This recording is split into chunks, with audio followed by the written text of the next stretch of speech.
third, 2 first-round picks, and 3 second-rounders. That's what Woj reported. He followed that up with Dallas receiving a 2026 Thunder first-round pick and a 2030 protected Warriors first-round pick in this deal from the Wizards, along with second-rounders in 2026, 2027, and 2029. So a couple of firsts, 3 seconds, and a bushel of players of varying degrees. The thing that just struck me from jump was, did the Mavericks get more for Anthony Davis than they did for Luka Doncic in terms of draft capital? Obviously, they got Yes. Anthony Davis, but it's it's really interesting. And my one instant reaction is this: Mavericks Nation has been through so much turmoil, chaos. It's been a gut-wrenching time, but the one silver lining in all that pain for the Mavericks fan base is the fact that this move was so ill-fated and Anthony Davis was so injury-prone that they were able to pull the scab off and make this deal while they still could get some draft capital. And while I'm not going to say that's a win, I will say it might be better than it could have been if this thing just continued to drag out. So let's go around the horn. Mike, start Well, with here, you. Joe, real quick before you do that, apparently we had an audio issue. If you want to give folks the details of the trade one more time, it sounds like that may have gotten lost right off the top. Okay, gotcha. Let me see if I can help with the audio. No, not you. It was us across the board. Oh, okay, Not a you thing. Okay, thanks so much. Appreciate it. So here, let's see if that works better. Dallas Mavericks, of course, trading away Anthony Davis, along with Anthony Davis in terms of the Mavericks who are leaving, Jaden Hardy, D'Angelo Russell, and Dante Exum. In return, the players that they get from the Washington Wizards: Chris Middleton, A.J. Johnson, Malachi Branham, Marvin Bagley III, 2 first-round picks, and 3 seconds. And if you want to go into the details about those draft picks, Dallas receiving a 2026 first-rounder from the Thunder and a 2030 protected Warriors first-round pick in this deal, along with second-rounders in 2026 from Phoenix, 2027 from Chicago, and 2029 from Houston. So that's the bones of the deal. And then, as I was saying, as tough as things have been for the Mavericks fan base and as much pain and agony as they've gone through, the move to trade Luka Doncic for the centerpiece being Anthony Davis, so ill-fated. He was so injury-prone, just couldn't stay on the court. The one silver lining is that it allowed the Mavericks to pull that scab off real quick and just, cut, be done with it. And now they can try and move on and start building around the future of this franchise in 19-year-old Cooper Flagg. All right, so with that, let's go around the horn. Mike, starting with you. Yeah, listen, I don't know that anything will fully remove the stench of the Luka Doncic trade until and unless this team is hoisting a trophy and Cooper Flagg is lifting the Larry O'Brien trophy. But this is a huge step forward in that process of bringing fans back under the umbrella, bringing fans back under the tent, because people were obviously furious a year ago this time after they traded Luka Doncic, and somewhat unfairly, probably very unfairly, a lot of that vitriol went in Anthony Davis's direction. The trade wasn't his fault, but he fielded a lot of that anger because of his issues with injuries, because of the fact that he wasn't on the floor very much. When he was on the floor, he was good, but he just wasn't out there enough. For them to get this kind of return for him, to get 2 first-round picks back in the deal, and with all due respect to Dante Exum and D'Angelo Russell and everybody that was in this trade from a Washington perspective, Jaden Hardy obviously going out the door as well, the real nuts and bolts of what matters in this trade is they got rid of Anthony Davis and they got 2 first-round picks back in return. That's what matters here relative to the Mavs' future. They move off AD, and now they have draft capital to build around Cooper Flagg. And those 2 tent poles for this deal are huge for this franchise going forward. They now have a roadmap, and there really wasn't much of one other than pray you tank your way into a good pick this year, and then whatever you had after that was going to be very hard to diagnose. Now it becomes a little bit clearer for them how they move forward. And it's interesting to see in terms of that draft capital about it being the first round. Of course, the pick that they're getting It's a 2026 from the Thunder. Yeah, That might be the last pick in the first round, very but possibly. this is the year where they have their own first round pick. Right. And then do you think that they can bundle those, try and move up, try and, use that draft capital to get, another piece to fit alongside Depending on where Cooper they Flag? But the land. point is well taken. They got it first. Well, and depending on where they land in the lottery, they may not need to move up. This draft is loaded. True. You've Yeah. got 5 or 6 guys that are outstanding this year. Now, the talking point in recent days that all of them are better than Cooper Flag is ridiculous. Yeah, But thank you, Jamal apart Mashburn. from, I don't know what Jamal was talking about, but his point is well taken relative to the depth of this year's draft. They may not need to move up. You might be able to stand pat at, let's say, hypothetically 6 and get a really, really good player to pair with Cooper Flag, plus whatever you get at the back end of the first round. So yeah, this is a huge day for them. I'll be the Debbie Downer. I think it's awful. I think it's awful because you're the first round pick. You're probably not seeing that player for a while, if at all. But just in the NBA these days, a late first round pick is not even guaranteed to really see the floor much for a team. The other first round pick is too far down the road. It's protected, and then you're bringing in a ton of veteran players that are really just kind of going to ride the pine. It's ballast, yeah.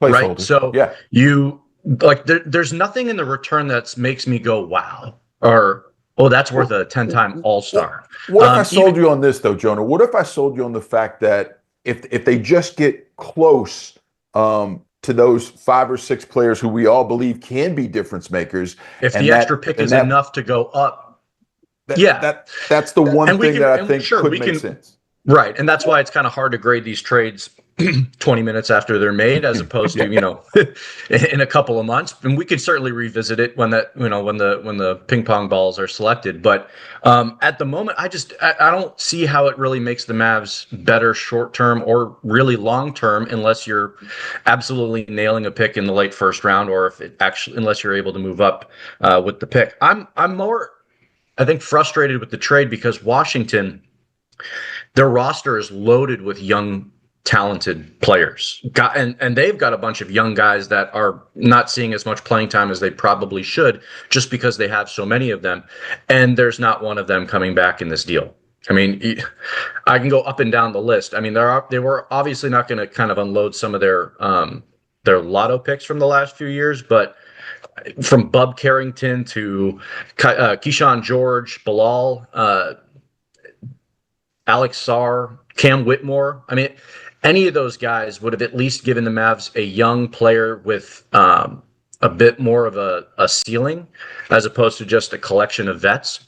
So from that standpoint, I felt like the Mavs missed out. Washington was a good resource to tap if you wanted to add a couple of young, possible rising stars to the roster, and they didn't get any of them. Chris Middleton is certainly in the twilight of his NBA career, and so it's he can still shoot.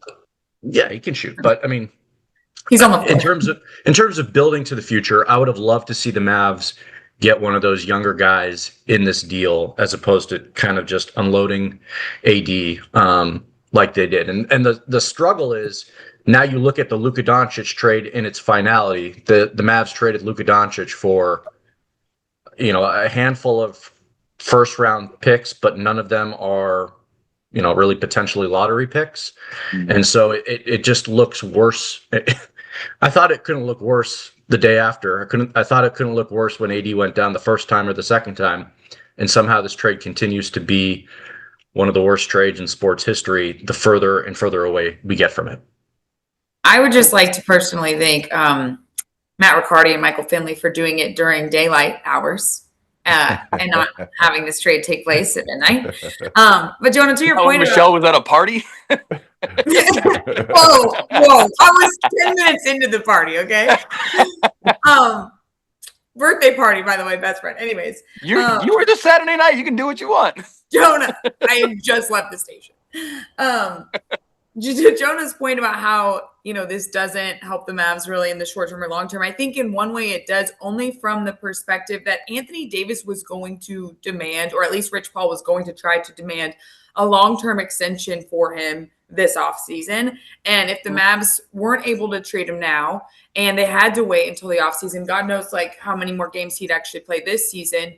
You don't know if they would have gotten stuck with him or if they potentially got persuaded into signing him to a longer term deal. So I think in that way, you did get some picks out of it. And at the same time, I think it works out from the standpoint of, they, at least for the Mavericks, wanted to see a couple guys. I mean, I don't know, like even just watching them playing the Celtics last night, like everything was on Cooper's shoulders in every way. Like he doesn't have anyone to pass the ball to. He doesn't really have anyone else to help generate offense on a consistent basis. And while, these guys that are coming in potential first round picks the next span of years might not hit that. I mean, I look at the Spurs, like when they got Vic number 1 and then Steph number 2 in back-to-back drafts, like you get Coop number 1 this year and then say they do, fall to the bottom of the conference standings this season and end up with a top 5 draft pick because they have their own pick this year and they get, number 2 or 3. Like you can build off of a 1-2 punch in the way that they can't currently build off of anything they had right now with the draft capital they had left because they essentially got nothing for Luka. Yeah, I don't know if. Sorry, go ahead, Joe. No, go ahead, Mike. Go ahead. I was just saying, relative to Jonah's point about what they got back from Washington. Yeah, I mean, if you funnel this through the larger scope of here at the end of the tunnel is everything you got for Luka Doncic, it absolutely looks bad. But rewind a month, and we're all talking about, are they even going to be able to trade Anthony Davis? And if they are they going to be able to get any first-round picks for him? They at least did get a first. Granted, your point about it's as close to a second-round pick as a first-round pick can get. But a lot of the conjecture when he first got hurt was, what are they even going to be able to get for this guy anymore? And at the end of the day, while one of the picks is several years down the road, just like it was with the Luka Doncic trade, they do get 2 1s out of the deal. That's probably more than certainly more than I thought they were going to get a month ago when we knew he wasn't going to play probably the balance of the season. Yeah, I think I just look at the Thunder. Sorry, Joe. The Thunder are playing chess while everyone else is playing checkers. Mm-hmm. I don't know if you guys saw, but the Thunder just acquired Jared McCain from the 76ers, who was a Rookie of the Year contender until he got hurt last year. And they just gave up one of their first-round picks because they've got about 1,000 of them. And so the Thunder get better and don't really have to give up much. And I look at that deal and like a first-round pick that's probably going to be higher than the Thunder's and then a collection of second-round picks. The Jared McCain return is commensurate with Anthony Davis's return. And we're talking about a guy who had a really good half season as a rookie versus a 10-time All-Star, which kind of just goes to show how poor AD's trade market was. Well, yeah. First and foremost, Sam Presti's going to Sam Presti, and he does it again. It's what he does. But when you do think about the immediate point with Anthony Davis, and I'm just going to run us through this exercise because I think it is warranted with where we are now and with how difficult things have been since Anthony Davis has joined this organization. We all remember February 8th, that first half that Anthony Davis played. Actually, for a brief few minutes, allowed Mavs Nation to at least see the possibilities. And then, of course, it was ripped away on February 8th when he had an adductor injury. And here's the rest of his injuries since. 325 of 25, a thigh. 328, a groin. 4-1, a groin. 4-3, adductor. 4-8, groin. 4-10, groin. 4-12, adductor. 4-17, groin. 10-28, Achilles. 10-28, leg. 11-11 calf, 11-29 calf, 12-14 calf, 12-19 illness, 12-25 groin, and then of course January 8th of this year hand. I think that's 17 injury data points since this guy joined. Incredibly ill-fated, and when you look at it in those terms, I think it makes stark and makes clear to get anything back for Anthony Davis, who, while it's through no fault of his, knows how much he's got left to give in the NBA. Who knows? And I think for the Mavericks to get anything with what he's been through since he's been here, while it may not soothe the hurt from Luka, at least they can move on now. Because again, if it would have drug out, because there were whispers. In fact, I was talking with Chris Lawrence about this last night. There were some whispers that Patrick Dumont might want to see Anthony Davis, Kyrie Irving, and Cooper Flag together. And we were both like, no, no, please, no, God, no, no, no, no. You got to move on and start building around Cooper Flag. And if nothing more than this being that next step, that's what it is. I mean, we're forever going to be able to bag on the Luka Doncic trade. And yeah, this could make it a little worse. You could certainly make a case for that, but there's also something to time moving on from that awful chapter in this for this franchise as they move ahead and start rebuilding with Cooper Flag and start looking to a new arena, and they do start trying to gain positive momentum in other ways. So I did want to make that point about it overall. Just listening to you list off those dates, he gets injured about as often as I fill up my tank of gas in my car. Like it's every 3 to 5 days. There's a April 3rd, April 5th, April 8th, April 14th. Like, good Lord, man. So what you're saying is when you fill up, he's running on empty? Is that what you're saying? Evidently, yes, yeah. Somewhere Andrew Seeley is shaking his fist excited about that. It's just, I think if nothing else, they had to move off of him just for the fan base, just for the mental picture for a Dallas Mavericks fan right now, regardless of his impact on the floor, regardless of his history as a 10-time All-Star. I don't think any Mavs fan looked at him like a 10-time All-Star. And I'm not sure any GM across the league, Jonah, to your point about his trade market, I don't think any GM across the league looked at him like a 10-time All-Star. So yeah, his trade market wasn't there. They at least got some things back in return that could potentially help them. And I was looking at a tweet a minute ago from Bobby Marks, who obviously does a great job for ESPN, talking about the fact that they may not be done here.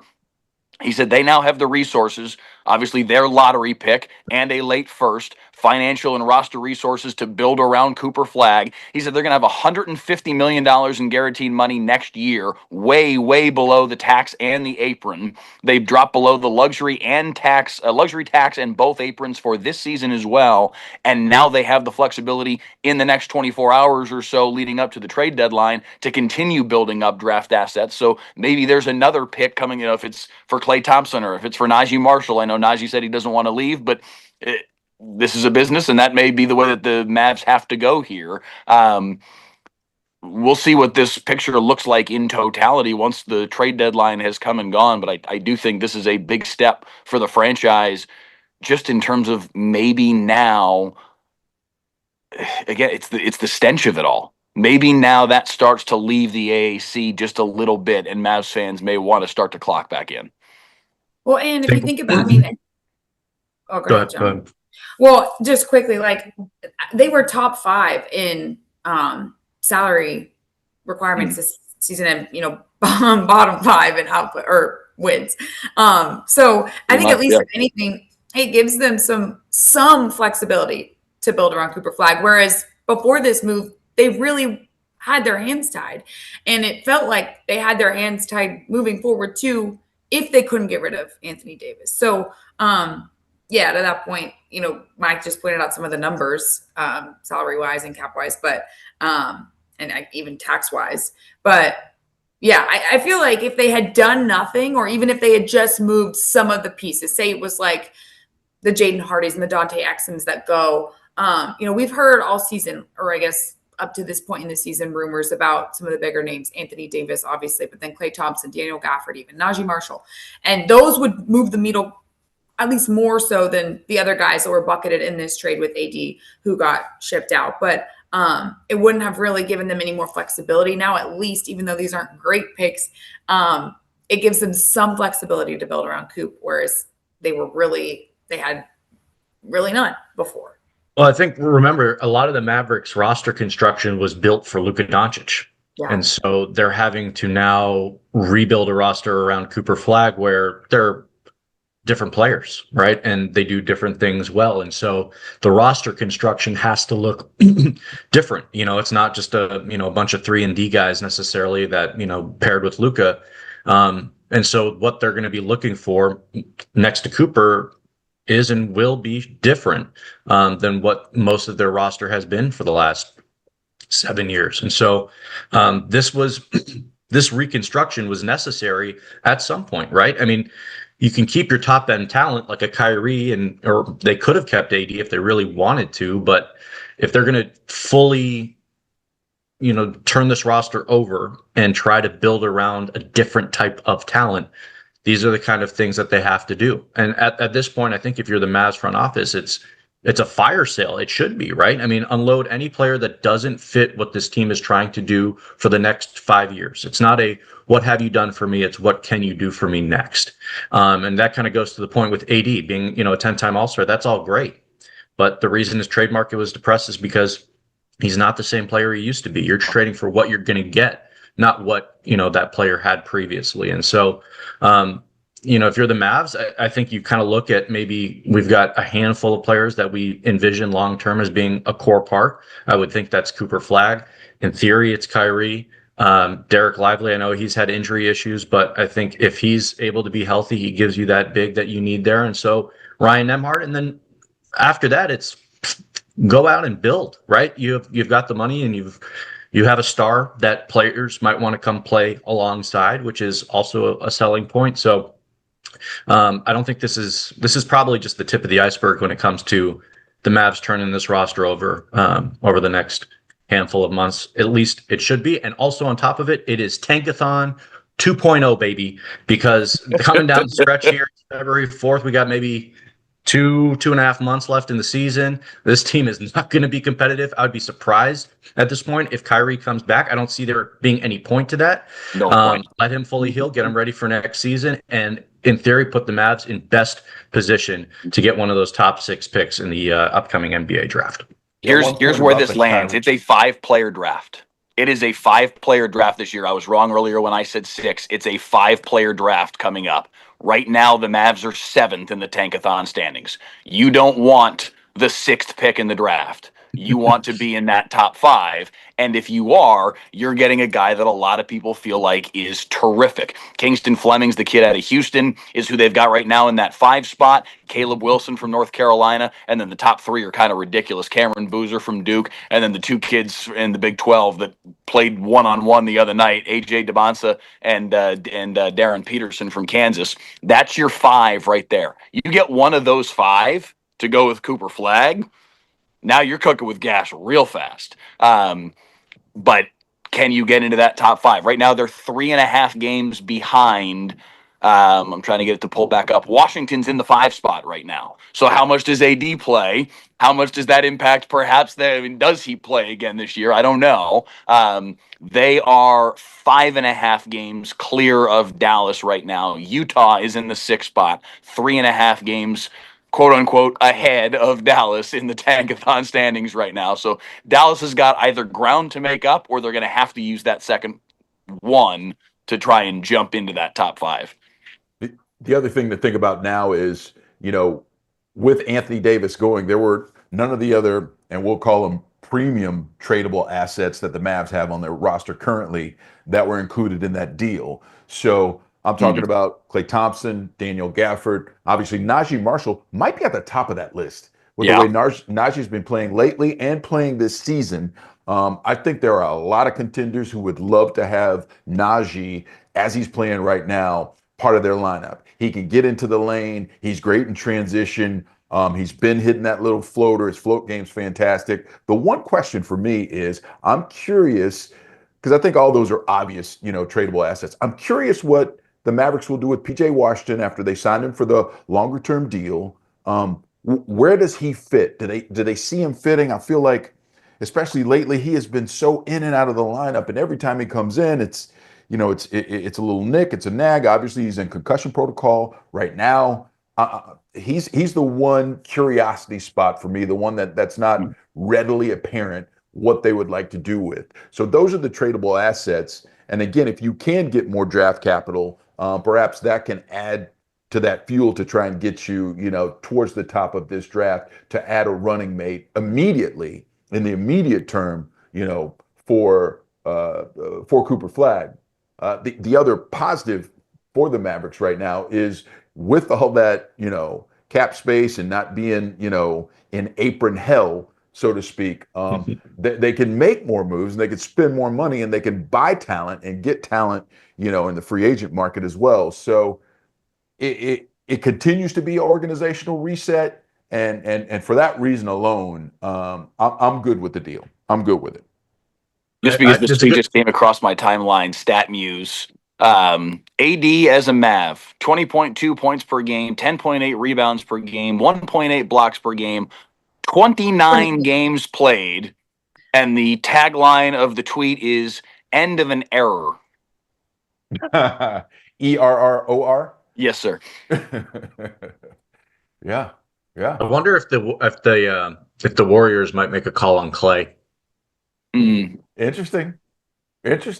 Because they've been, they're obviously in need of some juice if they want to make another run, and Steph and Clay are still close. I don't know. It feels like Clay doesn't really fit long term here. Doesn't make sense. Good point on PJ. He's had a really rough season. Yeah. So I mean, really, and that's kind of goes back to what I was saying. I was like, outside of maybe 4 players on the Mavs roster, I don't think there's anyone untouchable. I still think PJ is relatively young. I also think that, that kind of the dog that he plays with and that kind of dog that he has in him is one of those things that you certainly need. The fact that he's a fan favorite is just a little lagniappe, if you will, a little something extra for them to consider. But I always liked what PJ Washington brings. I wish he was a little bit better at finishing in transition.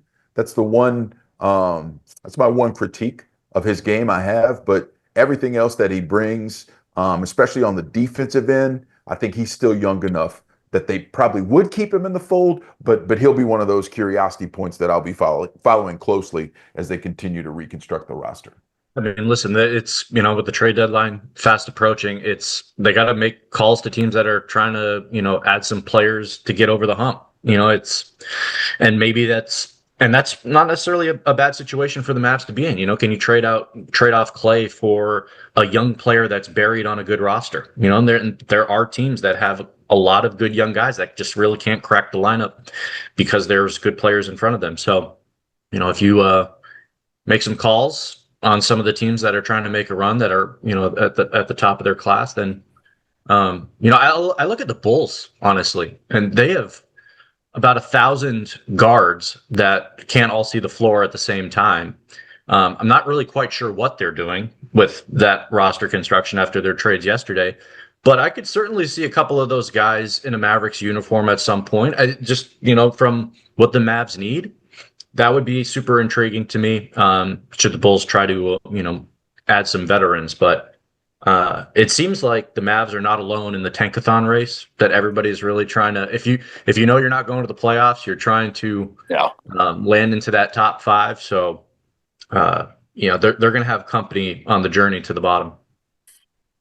The only thing that gives me pause is that, Joni, you mentioned this being like a fire sale earlier, is the fact that they're doing it with interim co-GMs.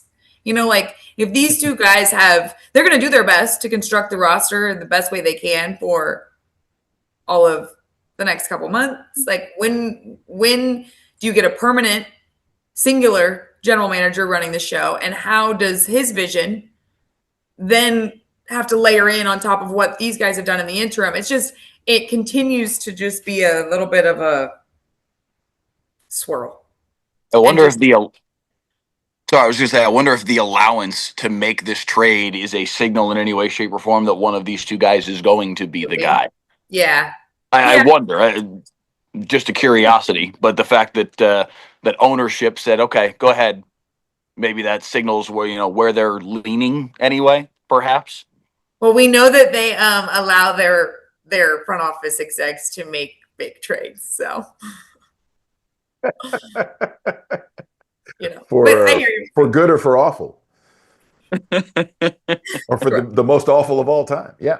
So I'm curious y'all's perspective on this. Will this help from a fan perspective? Because there's a lot of Mavs fans that they're not Mavs fans anymore. They have very publicly stated, nope, not doing it anymore. I heard Bobby Corrala, who's does a great job for DLS Mavs, worked for the Mavs organization for a long time in their media department. That guy is tried and true Mav, certainly reporter, but like he lives and breathes it. And I saw a clip from him the other day talking about a bunch of his friends and family members that he knows that are Mavs fans that always want to talk to him about the Mavericks. And none of them have watched a game since the trade. Completely wrote off the franchise. Yeah, I know a lot of people are there. Does this help, do you think? I don't know if this helps, but I've heard some of that too, Mike. And I've said before, and possibly this is, it's time for Uncle Joe to start talking, the old guy in the room. But I said this before, and I said, listen, if you're truly a Mavericks fan, you owned every bit of that awful, worst trade in NBA history, and that really, hitting at your gut and your core. But don't stop being an NBA fan and a Mavericks fan because Nico Harrison made the worst move, perhaps in NBA history. And Cooper Flagg is the immediate reason why you shouldn't. Because if you can't watch that kid and regain your fire and love for basketball, you don't love basketball. And if you don't love basketball, that's fine. That's fine. You're just, you're not a fanatic. I mean, you just, hey, I like the Mavericks, right? Or I loved Luka Doncic, which is fine, right? Yeah. And some of those quote unquote Mavs fans have gone and started, following the Lakers and Luka, and then that's fine. I would never tell anyone how to, parse out their fandom. But the other thing I would say is just watching Cooper Flagg play, man, and his ascendance is every bit of a reason to regain that fandom that you had for the Mavs, if that's what it was. No. What do y'all think? Jonah, you're a hoop head. What do you think? I don't know. I feel like I've spun my wheels on the Luka trade to the AD trade for 368 68 days. I'm all out of takes. I am. I'm just worn out of takes. I was talking to somebody the other day about the hypothetical of Luka Doncic ever returning to the Mavs. And while I think the heart might be there, the fact remains that Patrick Dumont on Luka's way out had some unsavory comments about Luka. And I'll never forget the quote, what was it, about comparing work ethics and then dropping Shaq in there. And, not to take away anything from Diesel, but he wasn't exactly known for his work ethic there. It's just the disconnect between ownership. I just don't know if that will ever be repaired unless Mark Cuban really ascends back into a high role within the organization in terms of a role where he is a decision maker. Because he's at least been able to keep a good relationship with Luka and Luka's team, post trade. So I think if there's an avenue for, LD to ever return to Dallas, that has to be it. But we're talking at least 2 years down the road here. But in the interim, the Mavs, I mean, they're a far away. They need a lot of different things besides Kyrie and Cooper to become contenders. But I look at the Pistons, and they went from the doormat to among the best teams in the NBA. Just from Cade Cunningham's ascension and a couple of guys, elevating their game, and boom, they're there. So in today's NBA, you can do it if you've got a young star and the right cast around you. So I'm optimistic for Mavs fans. I don't think they'll ever get over this trade ever, and I don't really blame them. No, I don't either. And I think any Doncic return, any hypothetical, obviously very hypothetical Doncic return, not only would you have to navigate the issues from an ownership standpoint, but it would have to be in a post-Jason Kidd world. That relationship is also very clearly fractured. Just look at the way that Doncic interacts with the Mavericks bench or lack thereof. Anytime that he's played against them, he's dapping up everybody else except. So that would obviously also have to be a factor in all of that. Yeah, no doubt. I'm sorry. Go ahead, Michelle. just to answer your question on if the AD trade helps the fan base, I think it was your point earlier, like AD's face, basically, like every time a Mavericks fan saw it, reminded them of the fact that they're not looking at Luka Doncic's face. Doncic's face. So I think in that regard, whether it was fair or not, and we all know like it wasn't fair for AD to wear the weight that he did, but he was the face that came in return from Luka Doncic. I mean, shoot, Max Christie has been one of like, I mean, he leads the league in 3-point corner or in corner 3-pointers this season. Like he's been actually a bright spot amongst this dark season for them. And yet, like, I don't think Anthony Davis is like the pillar of it. So I think in that regard, like it does help. I think firing Nico was step one in the recovery phase. Not having fans reminded of the Luka Doncic trade every time they saw AD was maybe step two in the recovery phase. But I think when you think about long-term ownership of professional sports franchises, like not just the NBA, but across the board, like you don't see a Sam Presti making that kind of move. You don't see a Robert Kraft you don't see like really secure and like respected franchises making drastic changes in the way that you saw the Mavs go about making this Luka trade. And so to answer your question plainly, I think, yes, it does help fans from a maybe even more of like a subconscious standpoint. But I think that it's more like there was just a rupture in the trust of the franchise as a whole versus just like the bringing in and then the releasing of a specific player, if that makes sense. Yeah, no, and it does. And I mean, listen, they started the process by firing Nico Harrison. This is the next step. Just so incredibly hamstrung by the fact that Anthony Davis kept getting hurt. So it put Matt Riccardi and Michael Finley in incredibly difficult situations to try and get any kind of a deal done. So I do think, cutting that source of bleeding off, right? And getting rid of it, right? Slapping a tourniquet on that thing for all time is good.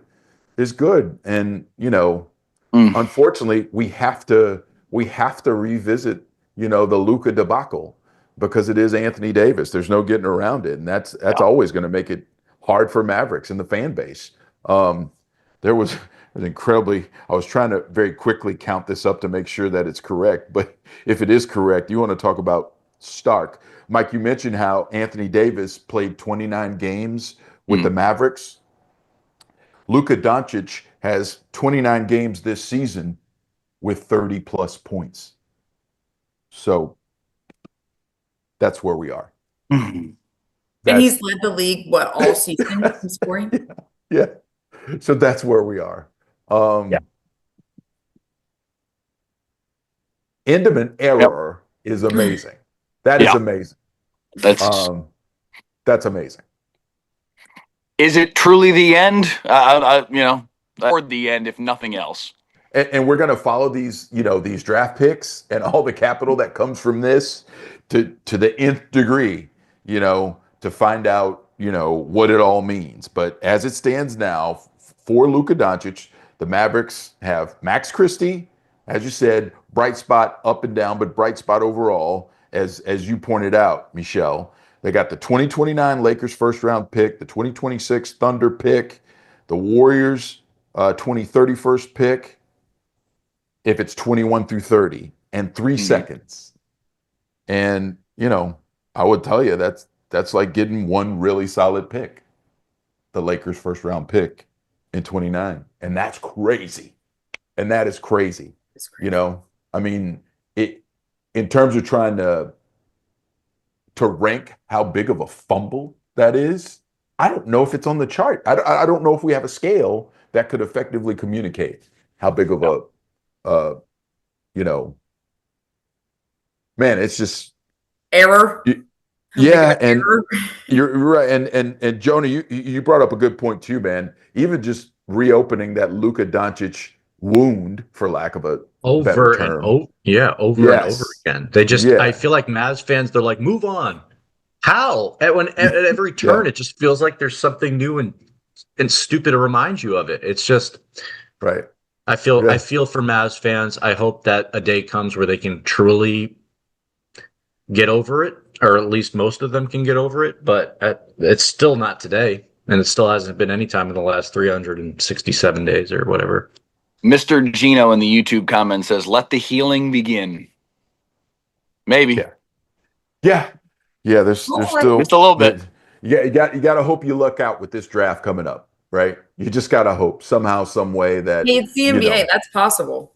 Well, hey. To your point, Joe, Hey, they've applied the tourniquet. Now you've got to still suture the wound, and like, it's What not was done. the healing. Yeah. 1.8, 1.2% chance of number one last year? 1.8. 1.8. Okay. So, Here, I've got it. 2028 comes. You've got Derek Lively at the 5. You got Cooper Flag at the 4. You've got Luka Doncic at the 3. AJ Devonta at the 2.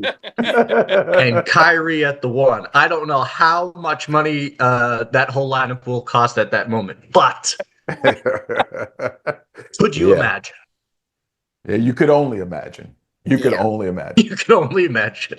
Right? All right, you guys. Thanks for everybody hopping on. Thanks for getting on real quick and spinning this up here on WFAA Plus. Folks, I hope you enjoyed our opinions. Obviously, this is the story of the day and the story for the rest of the week. We'll be covering it on all of our platforms for you. But thanks so much for spending some time for us with us here on WFAA Plus. Take care.